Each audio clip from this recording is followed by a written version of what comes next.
الحمد لله رب العالمين والعاقبة للمتقين ولا عدوان إلا على الظالمين وأشهد أن لا إله إلا الله وحده لا شريك له ولي الصالحين وأشهد أن محمدا عبده ورسوله وصفيه من خلقه وخليله سيد الأولين والآخرين اللهم صل عليه وعلى آله وصحبه ومن اتبعهم بإحسان إلى يوم الدين أما بعد.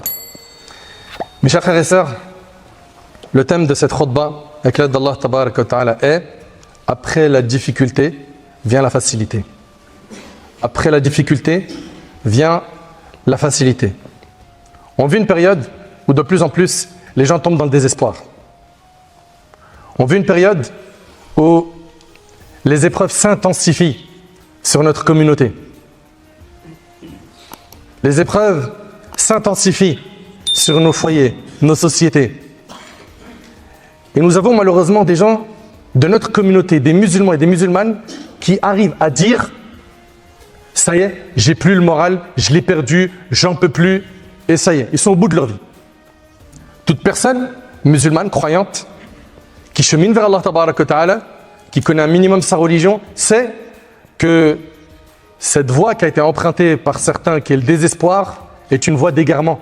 Que cette épreuve te touche toi, ou les membres de ta famille, ou ta société, ou la communauté musulmane dans son ensemble, tu te dois de garder espoir en Allah Tabarak wa Ta'ala. Et de garder en tête qu'il y a une loi divine qui ne changera jamais, qui est qu'après la difficulté vient la facilité. Après l'épreuve vient la délivrance. Et peu importe la difficulté de l'épreuve que tu endures, sache-le qu'Allah Ta'ala a établi comme règle pour les croyants, ses alliés, qu'après la difficulté vient quoi? La facilité. Mes chers frères, mes chères sœurs, Allah Tabarak wa Ta'ala est sage dans ses décisions.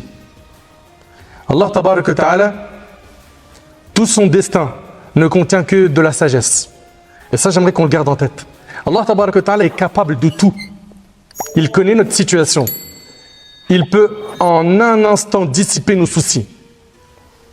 Il a, Tabarak wa Ta'ala, la sagesse infinie. Allah Tabarak wa Ta'ala, rappelez-vous qu'il est le sage, Azza wa Jal. Il ne nous prédestine que ce qui est bon pour nous, que ce qui sera un bien pour nous. Bien qu'il est possible que dans le four de l'épreuve, tu ne vois pas le bien, parce que en apparence, tu vois du mal. Mais dans ce mal, il y a un bien. Dans ce mal, il y a un bien. Et nous, nous sommes les serviteurs d'Allah. Notre raison est limitée. Notre compréhension est limitée. C'est pour toutes ces raisons qu'il nous arrive de ne pas comprendre ce que l'on vit. Pourquoi j'ai été touché par cette épreuve? Pourquoi la communauté musulmane a été touchée par cette épreuve?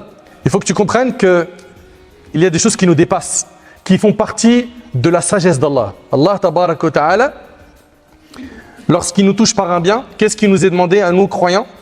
Quand on est touché par un heureux événement, c'est de remercier Allah. Et quand on est touché par un malheur, c'est de faire preuve de patience, de revenir vers lui. Allah Tabarak wa Ta'ala nous dit وَعَسَى أَن تَكْرَهُ شَيْئًا وَهُوَ خَيْرٌ لَكُمْ وَعَسَى أَن تُحِبُّ شَيْئًا وَهُوَ شَرٌ لَكُمْ وَاللَّهُ يَعْلَمُ وَأَنْتُمْ لَا تَعْلَمُونَ. Or, il se peut que vous ayez de l'aversion pour une chose, alors qu'elle est un bien pour vous. Voilà ce qu'il nous dit Allah dans le Coran. Et il se peut que vous aimiez une chose, alors qu'elle est un mal pour vous. Et Allah sait, et vous ne savez pas. Mes chers frères, mes chères sœurs, cette vie, on vous l'a déjà dit, elle n'est stable pour personne. Aujourd'hui, tu ris, demain, tu pleures. Aujourd'hui, tu as la santé, demain, tu la perds. Aujourd'hui, tu as de l'argent, demain, tu ne l'as pas. Aujourd'hui, tu es en sécurité, demain, tu ne l'es plus. Et Allah Tabarak wa Ta'ala va nous faire basculer d'un état à un autre, car nous sommes dans une terre d'épreuves. Et il fait tout avec sagesse, Azza wa Jal. Et malheureusement, ce qui se passe, c'est que lorsque les musulmans sont touchés par une épreuve, au lieu de revenir vers Allah, ils vont blâmer le destin. Ils vont remettre en cause le destin d'Allah. Pourquoi Allah il me fait ça? Pourquoi moi? Et pourquoi pas lui? Et dire des paroles qui sont gravissimes. Au lieu de patienter, de faire preuve de reconnaissance, car même si on a été touché par une épreuve, sache qu'il y a pire. Et que dans cette épreuve, derrière Allah, t'a réservé un grand bien. Et Allah Tabarak wa Ta'ala, il dit وَقَلِيلٌ مِنْ عِبَادِيَ الشَّكُورِ. Il dit, peu de mes serviteurs sont reconnaissants. Allahu Akbar. Peu de mes serviteurs sont reconnaissants. Ça, c'est écrit dans le Coran. Et comme on vous l'a dit, on le répète, parmi les règles, les lois qu'Allah Tabarak wa Ta'ala a établies pour les croyants, c'est qu'après la détresse, l'affliction, il y a la délivrance. Après la difficulté, vient la facilité. Après être rentré dans le four de l'épreuve, il y a de nombreux bienfaits qui t'attendent si tu as bien tenu. Lorsqu'Allah Tabarak wa Ta'ala voit les gens dans le confort, que tout se passe bien pour eux et qu'ils se détournent de lui, Allah Subhanahu wa Ta'ala leur fait goûter à l'épreuve. Pourquoi? Pour éduquer leur ego. Pour qu'ils se rapprochent d'Allah Tabarak wa Ta'ala. Pour qu'ils cessent cette vanité, cet orgueil. Pour qu'ils reviennent vers lui Subhanahu wa Ta'ala. Et c'est dès lors, écoutez attentivement s'il vous plaît, car ce point-là il est hyper important.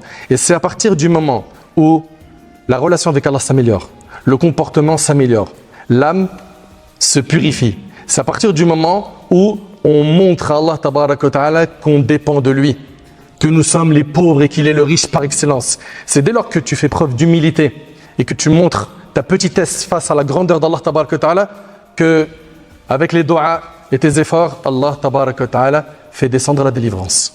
Comprenez bien que si on veut qu'aujourd'hui Allah Tabarak wa Ta'ala il fasse disparaître les problèmes qui nous touchent, nous n'avons pas d'autre choix que d'améliorer notre relation avec lui. Et on en a déjà parlé plus d'une fois sur ce minbar. Est-ce qu'on est exemplaire dans notre pratique religieuse? Wallahi, je parle pour moi, je ne le suis pas. Et je le jure par Allah, ce n'est pas de la fausse modestie. Chacun il se connaît. On n'est pas exemplaire. Dans l'accomplissement des actes obligatoires, dans le fait de délaisser les interdits, dans le fait de multiplier les œuvres surrogatoires, le fait de baliser son temps en faisant que ce qui plaît à Allah subhanahu wa ta'ala, on est de cela nous. On ne peut pas être honnête avec nous-mêmes.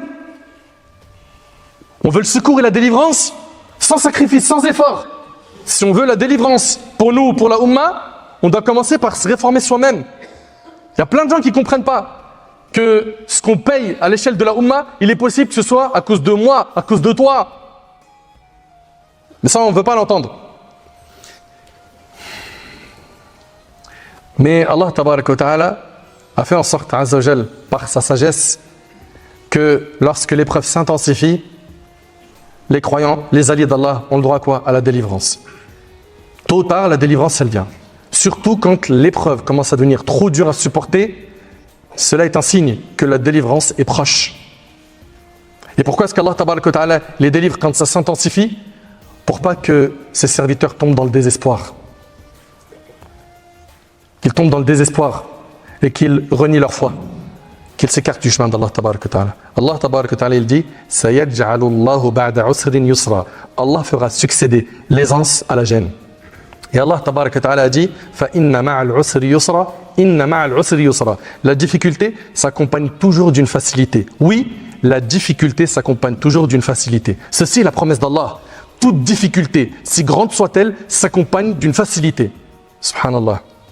Et Abdullah ibn Mas'ud radiyallahu ta'ala anhu, ce noble compagnon, il a dit, si la difficulté était dans un trou, la facilité l'aurait suivi jusqu'à y entrer et la faire sortir de celui-ci.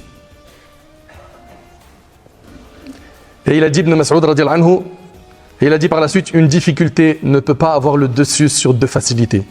Donc comprends, mon frère ainsi que toi, ma sœur, que toute difficulté, toute épreuve qui va toucher le croyant sera suivie par une délivrance, par une facilité.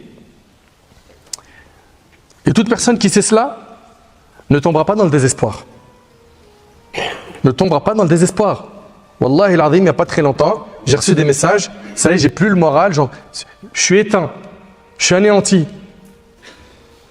T'as pas le droit de dire ça. Tu n'as pas le droit de dire ça. Pourquoi? Parce qu'Allah Tabarak wa Ta'ala dans le Coran, il nous a relaté les histoires des prophètes. Pourquoi? Pour qu'on tire des leçons de leur vie. Allah Ta'ala il dit voilà ceux qu'Allah a guidés en parlant des prophètes, suis donc leur guidé. Donc les prophètes sont nos modèles.